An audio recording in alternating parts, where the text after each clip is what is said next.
گزشتہ زمانے میں دو بھائیوں کا ذکر ملتا ہے. کیا؟ دو بھائیوں کا ذکر ملتا ہے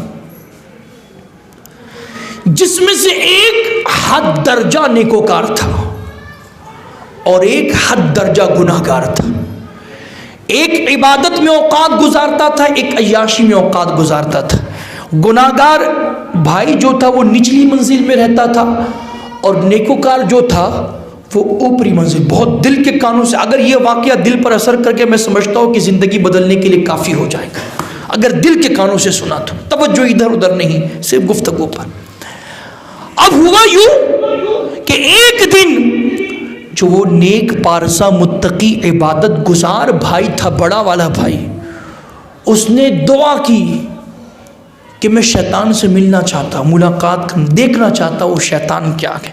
اب چونکہ نیک تھا، پرہیزگار تھا، دعا قبول ہوتی تھی. اس دن بھی دعا اس کی قبول ہو گئی اور اسی دن شیطان اس کے سامنے نمودار ہو گیا، اس کے سامنے ظاہر ہو گیا. جب ظاہر ہونا تھا تو گفتگو شروع ہوئی. گفتگو کرتے کرتے شیطان نے جال پھینکا، داؤ پھینکا، اور وہ داؤ وہ جال یہ ہے کہ شیطان نے اس متقی نیکوکار سے کہا کہ کتنی محنت کرتے ہو عبادت میں، کتنی مشقت کرتے ہو، 40 سال سے ہر دن عبادت کر رہے ہو، 40 سال سے ہر دن تقوی اختیار کر کے زندگی گزار رہے ہو. ارے اتنی عبادت کر کر کے تم نے اپنے نفس کو مار ڈالا ہے. سنو، تمہاری زندگی کے ابھی 40 سال اور باقی ہے. ایک مشورہ دیتا ہوں، عمل کر لو تو تمہارا فائدہ ہوگا. اور وہ مشورہ یہ ہے کہ 40 سال ابھی زندگی کے باقی ہے تو سنو، آج سے 20 سال عیاشی کے تھوڑے مزے لے لو. 20 سال گناہوں کے اڈوں پر جاؤ اور دیکھو کہ گناہ میں کیا مزہ ہے. اب 20 سال جب گناہ کر چکو تو آئندہ جو 20 سال ہے تو زندگی کے وہ آخری دن ہوں گے، پھر اس میں توبہ کر لینا، گناہ چھوڑ کر اللہ کی بارگاہ میں معافی مانگ لینا. اب اس داؤ میں وہ نیکوکار پھنس گیا. اس نے کہا کہ بات تو اچھی، چلو یار 40 سال ابھی باقی ہے تو 20 سال تھوڑی عیاشی کر لے، تھوڑے مزے لے لیتے، اور اگلے 20 سال پھر اللہ اللہ کریں گے، توبہ کر لیں گے، اللہ کی بارگاہ میں پلٹ جائیں گے. اب اس کا یہ تصور پیدا ہوا اور سوچا کہ اب گناہ کرے کیسے، کوئی اڈا معلوم نہیں گناہ کا، کوئی جگہ معلوم نہیں عیاشی کی. تو سوچا کہ چلو نیچے چلتا ہوں، نیچے جو میرا بھائی عیاش ہے، گناہ گار، اس کو سب پتہ ہے کہ گناہ کہاں اور کیسے ہوتے، اس سے ملتا اور اس کے ساتھ چل کر گناہ کے اڈے پر جاتا ہوں. اس نیت سے وہ اپنی اوپری منزل سے نکل کر باہر نکلا.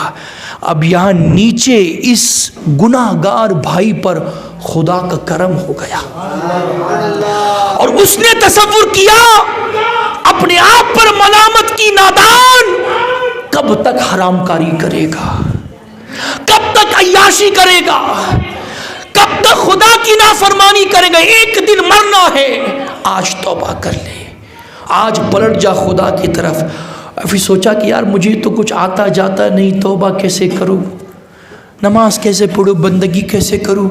چلو اوپر جو میرا بھائی ہے، بڑا نیک ہے، پارسا ہے، پرہیزگار، اس کے پاس جاتا ہوں، اس کے پاس جا کے توبہ کرتا ہوں اور اللہ کی عبادت میں اپنے اوقات گزارتا ہوں. یہاں یہ گناہ گار نیکی کی نیت سے آگے بڑھا، وہاں وہ نیکوکار گناہ کی نیت سے نیچے کی طرف بڑھا، اور وہ وہاں سے پہلی سیڑھی سے وہ اپنے قدم کو آگے بڑھاتا نیچے کی طرف، یہاں یہ پہلی سیڑھی سے اپنے قدم کو بڑھاتا اوپر کی طرف. اب ہوا یوں کہ وہ پہلی سیڑھی اترا اور دوسری سیڑھی پر ہی پیر اس کا پھسل گیا، وہ خود بھی گرا اور اس کی وجہ سے اس کا بھائی بھی گرا، اور اس کے بھائی پر یہ بھائی گر کر اسی وقت دونوں ہلاک ہو گئے، دونوں مر گئے، دونوں موت کے گھاٹ اتر گئے. لیکن جب ان دونوں کو خدا نے اپنے دربار میں اٹھایا تو اس گناہ گار کو نیکوکاروں کے ساتھ اٹھایا اور اس گناہ گار اس نیکوکار کو گناہ گاروں کے ساتھ اٹھایا اور ارشاد فرمایا تمہارے لیے تمہاری نیتوں کے مطابق بدلا گئے.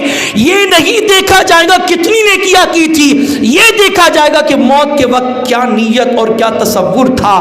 میرے پیارے آقا علیہ السلام کے دیوانوں, مجھے حیرانی ہے کہ اس نیکوکار نے اس شے کی, اس شیطان کی بات کو سچ مان لیا جس نے زندگی میں کبھی سچ نہیں بولا تھا. اور اس کا داؤ تھا کہ 20 سال اور 40 سال اور زندگی باقی ہے, لیکن افسوس کہ 4 گھنٹے بھی وہ زندہ نہ رہ سکا اور موت کے شکنجے نے اس کو دبوچ لیا اور ہمیشہ کے لیے اس کا کام تمام ہو گیا. اس لیے ہمیں عبرت ملتی ہے. کبھی مت سوچنا زندگی ابھی باقی ہے, کبھی مت سوچنا کل توبہ کر لیں گے, پرسوں توبہ کر لیں گے. موت تو بڑھاپے میں آتی ہے, اب تو جوانی کے دن ہے, ابھی تو عیاشی کے دن ہے, اب تو رنگ رلیوں کے دن ہے. کبھی مت سوچنا, اس لیے کہ موت وہ ہے جس نے بوڑھوں کو ہی نہیں جوانوں کو بھی نہیں چھوڑا. جب وہ آتی ہے تو کیا بوڑھا, کیا جوان اور کیا بچہ, سب کو اپنے شکنجے میں دبوچ کر جاتی ہے. اس لیے یارو میں آپ سے گزارش کروں گا کہ آپ اپنے آپ کو توبہ کی طرف لے کر چلیں, اللہ کی طرف پلٹ آئے. یارو یاد رکھو, دنیا کے اندر ہر انسان کو منانا مشکل ہے, لیکن خدا کو منانا بہت آسان ہے, بہت آسان ہے. اس کو منا لو, پھر دیکھو وہ دن کیسے پھرتا ہے, حالات کیسے پھرتا. امید ہے کہ گفتگو پر عمل کریں.